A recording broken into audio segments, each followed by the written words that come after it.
इसी अगर सरकार बहुमत की नहीं बनी तो बिल्कुल प्रशांत किशोर और जनसुराज रोड पर अगले 5 साल फिर से संघर्ष करेंगे कि जनसुराज रोड की ही राजनीति करेगा। ठीक है, लेकिन सरकार कैसे बनेगी? भाई सरकार अगर मान लीजिए त्रिशंकु हो गया तो सरकार कैसे बनेगी? न बने।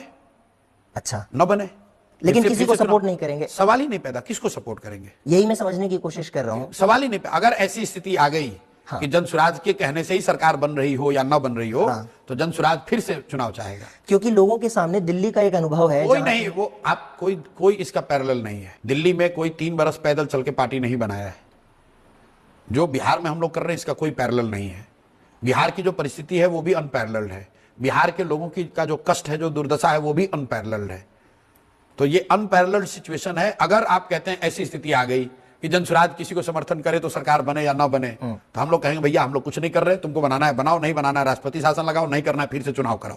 लेकिन ये तो दांव खेलने जैसा है। कोई दिक्कत नहीं, क्योंकि वही बात है।